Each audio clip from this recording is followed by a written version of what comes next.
where we can play some theme music. What's up, everybody? We live out there. We were talking about some theme music. Y'all gonna make me start singing up in here. Oh, Mr. Radio DJ, who is he's the perfect guy to create some theme music for us, Mr. West.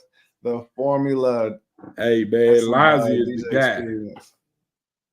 Lonzy is the guy that will take care of all the singing. That's our guy, man. Lonzy is a trip. His delivery is definitely second to none, and this is on. I love it. I love it. Yeah, man, that's my guy, man. I love me some Lonzy.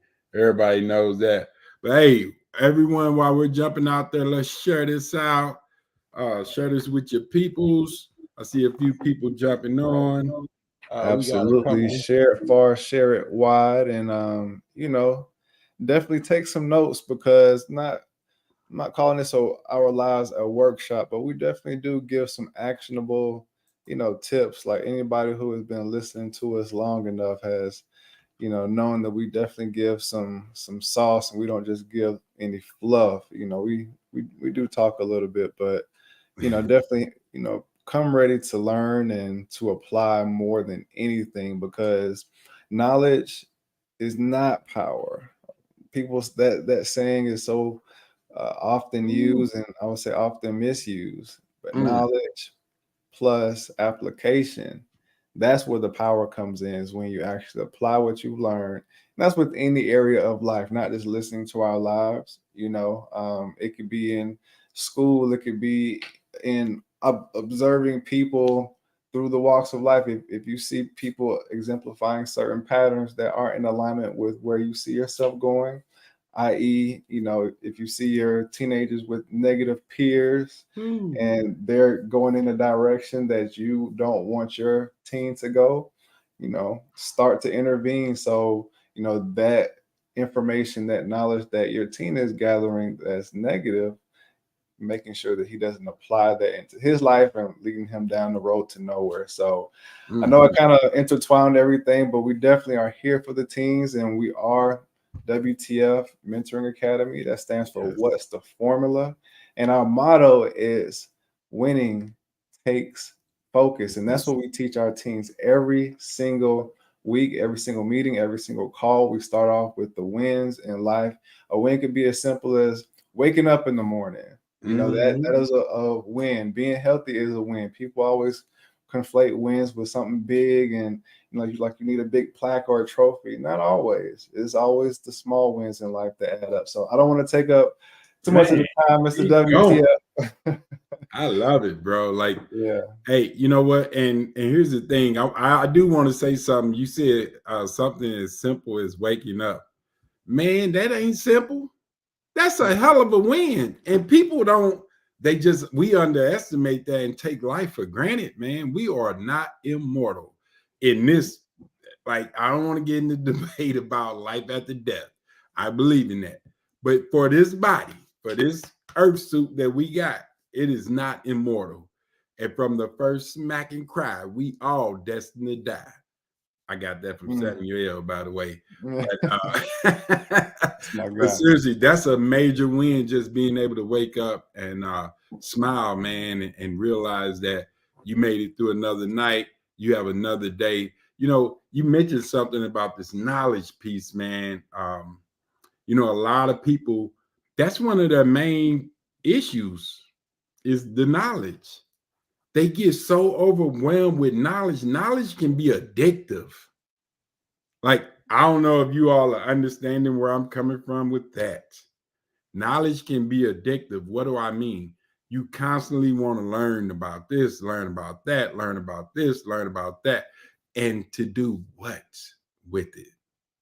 Like, what are you doing with it besides having something cute to talk about? Like, oh, by the way, did you know this? Did you know that? My retort is, did you apply that? did you do something with it, or do you just know something?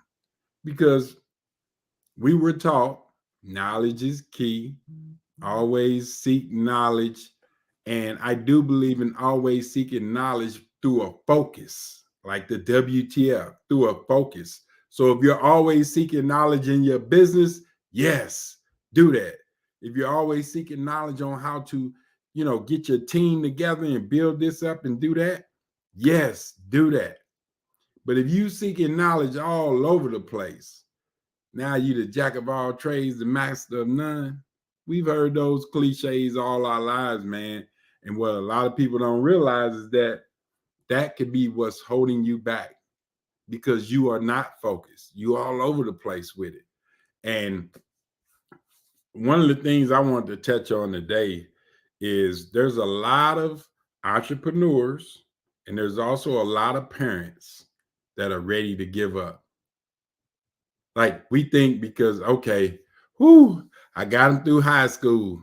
They grown now, or they have a juvenile officer. Ain't nothing I can do with them, and we are so quick to give up. We give up on our kids. We give up on our futures.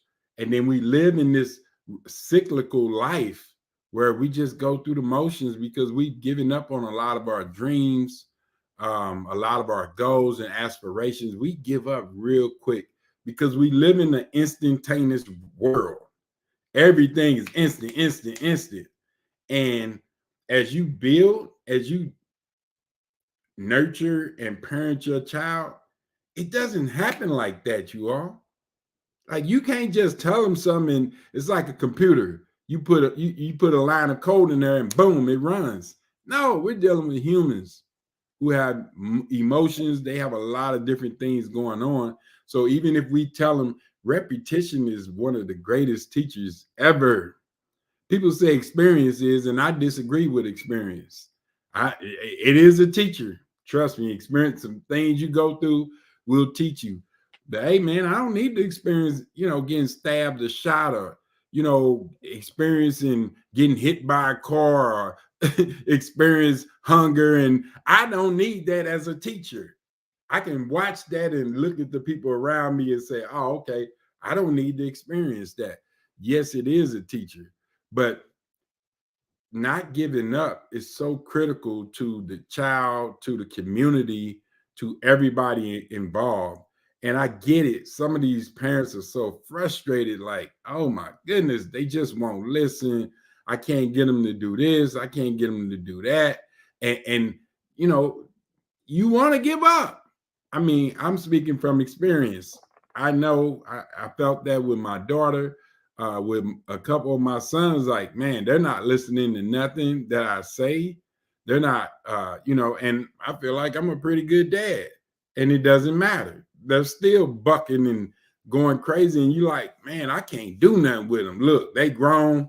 I'm through. I'm focused on what I'm doing, and I've said those things before as a dad, and it's just that the kids don't want you to give up. You have to keep on parenting because it doesn't stop when they graduate high school. Like you think your parenting days are over? I don't care if they 30. You are a parent for life. But I've seen a lot of teenagers out there where the parents did give up on them and they're on their own. Like I can't imagine. I see it. I'm going to St. Vincent de Paul tomorrow. I see the teenagers, homeless, mom and dad living. Like we always think it's something tragic. Like, oh, they lost their parents and they don't have anyone. No. Their family is living and have given up on their child because they reached a certain age. And what I'm challenging all the parents to do is understand they need you throughout different stages of their life. And you can't give up. And if you are so frustrated, that's what you got the WTF for. We are that additional help. So you don't have to give up because we're going to help you and that team. So I know I said a lot. Jump on in there, Dimitri. This is passionate for me because I'm going through this right now with my namesake. My namesake is not speaking to me, and I'm still being a dad to him. I'm still telling him happy birthday. I'm still paying his cell phone bill. I could cut everything off, but I'm a parent, and I know right now he's rebelling, and a lot of your teens are rebelling, and that's natural for leaders to rebel. That's what leaders do. Leaders do not follow status quo. That's how you know you have a leader, because they're bucking. But let me be quiet, because I'll talk on this forever, man. And bro, this is what the people need to hear. Can you see my screen that I'm sharing? Nope, You not can. yet. Okay, not yet. Let's see. Um, Let me set it up. I think I got it. Let me see. Yeah, here we go. But yeah, what you said was spot on, man. And especially, can you see that? I Let's can see. see it now. Yeah, let me zoom in a little bit.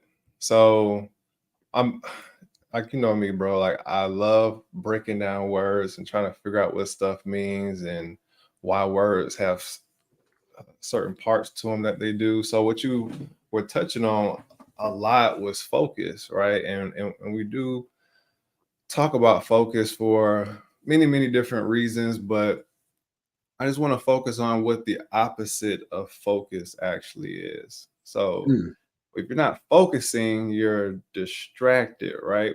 So, and this all popped in my head, so just forgive me if it's not a crystal clear explanation, but I'll do my best to break it down. So, we talk about focus and we focus on focus and teaching focus because distractions are what?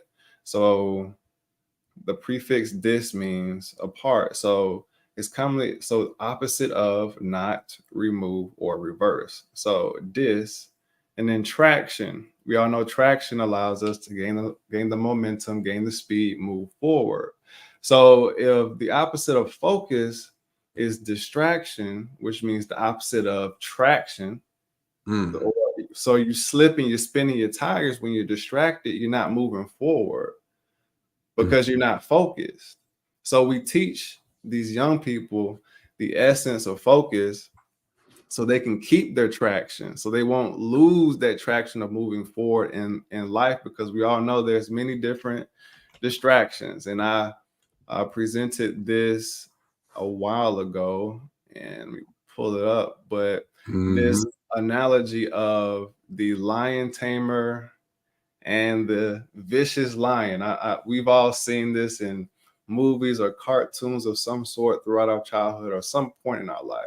2,000-pound cat with Exactly. big And claws. yeah, man. And I was doing research on this, and I'm like, how does this work? Because I'm all into understanding the psychology of like ourselves and animals and things like that. So I'm like, there has to be some type of psychological power over this huge beast that could easily maul this guy and tear him to pieces, right? So after doing some research, and I have this labeled in a presentation I did, but so the lion is the youth. These are the Gen Zers. These are the next generation. They have so much energy and vigor in them. They're ready to pounce and take on any obstacle that's in their path with no problem. But then we have the lion tamer, which is society. Mm, Society is at his on his knees. Society has no answer. They have no rebuttal against the Gen Zers. They are kneeling down, but they have this one weapon or this one tool that they're using against the Gen Zers, and that's the chair. But the chair has multiple legs, and those multiple legs represent the multiple distractions that is social media, that is mm, drugs, that is the internet, that is all these other distractions that we're bombarded with throughout our entire life. And society is always pushing those distractions in the not only Gen Zers' faces, but everybody's faces, but more specifically the Gen Zers, because they're the mhm. future. So Yes. they keep them docile and subdued by the distractions, and they keep the Gen Zers from pouncing and overturning and destroying the current way of order or the status quo that is society. So that's my quick rundown on how society is using distractions to make the next Man. generation subtly subdued to his beck and call, and why we focus here at the WTF Mentoring Academy so much on focus, because we want to prevent the distraction or the loss of traction that is going to Mm. happen if we don't. Woo. Hey, you know what? When you first told me that, I had no idea how. I thought those cats was like subdued, and you know they're on drugs, and yeah, I'm like, how Mhm. in the world? Because a lion will eat a human. I mean, they eat impala, whole zebras, bigger than humans. Yep, So you think they can't tear you up? exactly. And I was like, how are they doing this in the circus? And I just saw a video where uh, um what was it? One of those the zookeeper. I couldn't think of what they call him, but a zookeeper walking through the lion's den. They do this every day, and they Mhm. feed them, and they walk through, and everything is cool. The lion's sitting there chilling because normally they won't bother you if they're not starving. Mhm. They normally attack when they're real hungry, but with a male lion, and it may be like this for a female, but this one was a male lion. The zookeeper locked eyes with this lion. And when he locked eyes with him, that lion looked at him and he started tearing him up. Mm. I mean, he was on him. I mean, and they were like, what in the world's going on? Because he locked eyes with him. The female lion had to come and bite the male lion Mm. on the hip to distract him. Mm. If not, then the zookeeper would have been dead. And he lived. And a lot of you all have stared down your young lion and challenged them. And now they're going crazy and they're bucking you because I spoke about this, you all, and we as parents, and I pray we stop doing this, stop bullying our kids with this comparison thing. We look down upon them. We look down upon them because they're not us. But we made sure they didn't have to go through what we're going through. Like Dimitri, you got a baby on the way. I'm putting your business on the street, but For sure. No worries. so do you expect your child to go through what you went through? Nah, nah. Like they're not supposed to. That's not how the world is designed. Like we're not supposed to go through what the previous generation went through. It should be progression. We should progress every generation. So how can you compare their life to yours? Like even with you being young as you are, you can't like me telling my kid, you need to struggle like me and struggle like that is essentially me staring him in his face and challenging him and letting him Mhm. know you ain't better than me. And then we wonder why they buck.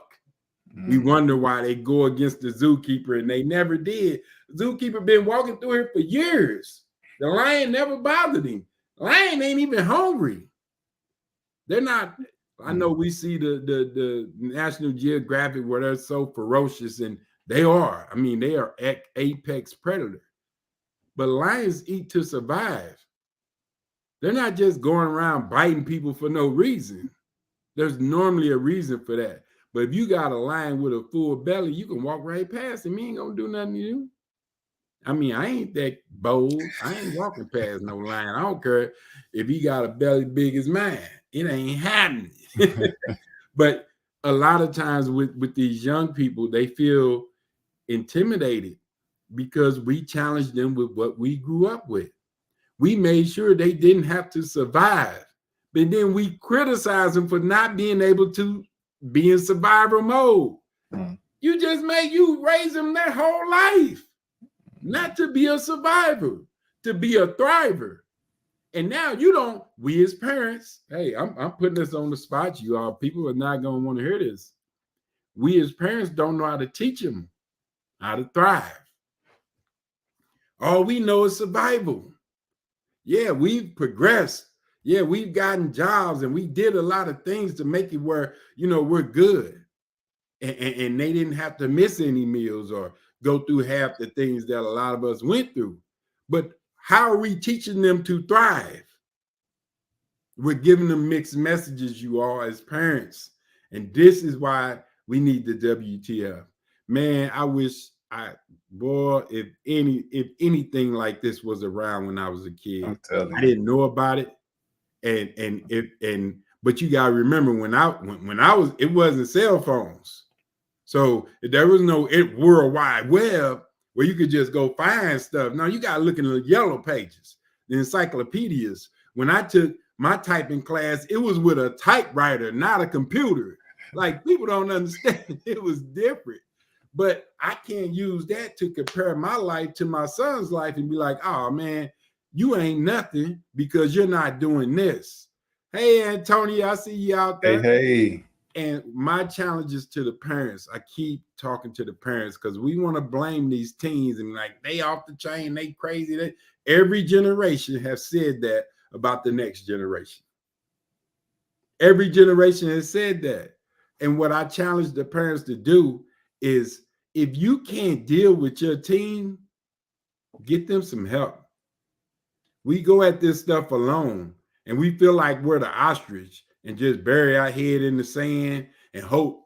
We hope. Don't let me pull up Dick Gregory about hope. You need to look up Dick Gregory and what he say about hope.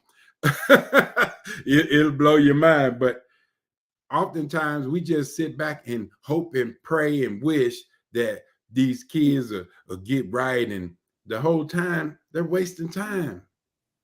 They're just growing older. Same habits. We haven't helped them create any new daily habits. We haven't taught them financial literacy. We're expecting the school to do it. The schools are not doing it. And even if the schools touch it, that's all they're doing is touching it. They're not truly focused on them becoming financial literate. My man, Dimitri, again, I'm putting you on the spot. Cool. My man went to a business school. Oh, man. One of the best in Georgia State. Love the fact that he's on the team with this business aspect. Will you tell the people in 2023 what we've learned about business? Yeah, like you say, I was able to graduate from Georgia State with a bachelor's in business management. I did it all. I passed with a 3.3, so I didn't just skate by. I made the Dean's List twice. I'm not saying that to toot my horn. I'm saying that to let y'all know that I finished business school without even learning how to start my own business. And just from running the mentorship and working with my man, Coach E right here, I've personally learned way more in the past 6 months than I ever have in 4 years of business school. And it's a top 50. It was a top 50 business school when I was there. So in the whole country. So yeah. So we cannot depend on the schools. I mean, the schools, I get it. I love teachers. I'm a teacher. Dimitri is a teacher. Like, we're all teachers. So it's no knock on the teachers. But the system is flawed. Let's be honest. The system is flawed when it comes to the Gen Zers wanting to become entrepreneurs, wanting to do great things. Now, the system is working for the workers. If you want your child to be a 9-to-5 worker, then school is the place to be. It will teach them that. And then this is what happened to me when I was in college, because I have a master's degree. And man, when I tell you, I had all A's and 2 B's through the whole thing, busting my behind, a tech degree. So I didn't get a lot of the Gen Ed stuff, but I had a tech degree. Every job that I got has proprietary software. But I'm using big words, and you know I'm not a big word user. What that means is the software is built by that company. So you're not learning this software in school. You know, you have an idea, but you have to relearn the proprietary software and tools of this job you just applied for, because you just barely touched the surface on a lot of these different tools. So the point I'm making is just like with Coach Dimitri, he had to learn a whole nother aspect of business that wasn't taught in the schools. And it's the same way for our teenagers out here, you all. This is a pandemic to me, that they're coming and they're rushing because they're raised in an instant world where everything is in the palm of their hands, but they still don't know what to do with it. And we as parents, we don't even know how to teach them to thrive, because all we know how to do is survive. And what I'm telling you all is that's why we have the WTF, What's the formula?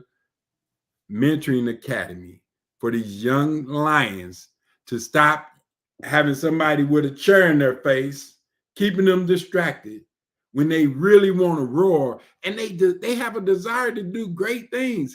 They say, "Oh, these kids are lazy. All they want to do is play video games." That's not true. That's not true. The book Adulting, WTF, what started this program, teaches you 5 steps on how to make sure that your teen is independent. One of the first steps is like a discovery step, getting to know who they are. They have big dreams, and we choke them out. We choke them dreams out with what we say every day on a daily basis. We beat them up, you all, and we don't realize, I mean, we're all good parents. We want the best for the kids, but we have some programming that, and we quit with the wit. Oh man, that wit thing, I can't stand wit, because wit is sarcasm with a bow on it. Because we think we witty and we crafty and we got the word play, and we got some slick cliches and we can say all this witty stuff and sound good. And that kid is sitting right there thinking that you're insulting the hell out of them. So why would they tell you what their dreams are? So you can shatter them and tell them you can't do that. You crazy for do that. If you got a gamer, they want to learn how to create the games. Every gamer that I've ever talked to that was a teenager wants to get into tech to learn how to create video games. What's wrong with that? Some of my Christian brothers, and I'm going to be quiet with this one. Some of my Christian brothers mentioned this to me. They said, the church isn't really grasping hold of this technology thing like they should. And I'm not here to say that they haven't. But here's what I challenged them to do. I said, well, brother, if you know that, why don't we create a video game showing David slaying Goliath? Why don't we create a video game about Revelations? Because if you read Revelations, that sounds like a video game, man. That's some major things about to happen. So if you think about it, we could do that. And I'm sure there's groups out there that are trying to do this. I don't know. I haven't done the research. But this is what I told them. Like, instead of sitting around complaining about what the teen is or isn't doing in a video game, and when you got this thing in your face more than them. Be honest.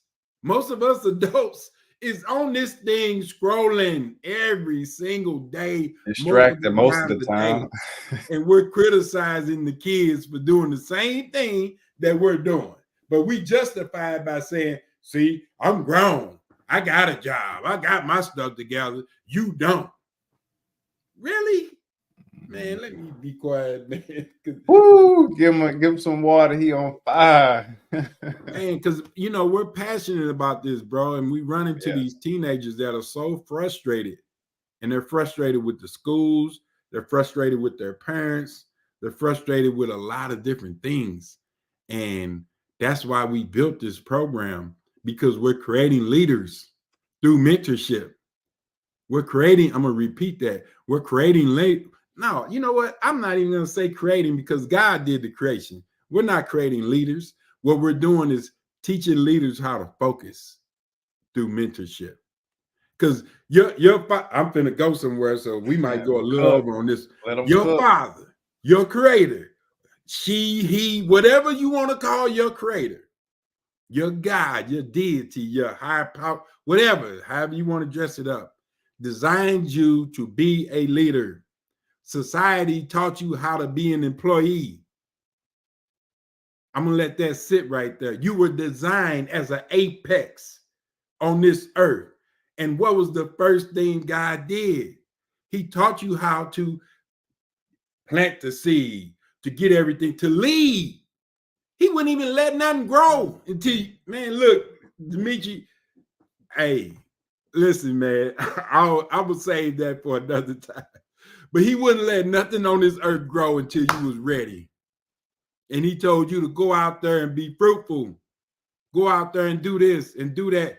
Plant the seed, do this and do that. He even told you to rest on the 7th day. But we live in a world where they tell you to only work 5 and rest 2. Man, come on. Society is teaching you how to be a worker when you and your team are leaders. And you wonder why there's a disconnect. You wonder why you're not happy, because you were created to be a leader. And here at the WTF, we know that they're leaders, and we're teaching them how to focus that thing.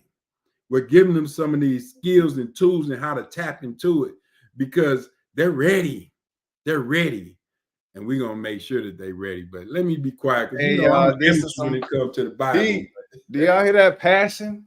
This is the founder, the leader of the WTF What's the Formula Mentoring Academy, Coach E.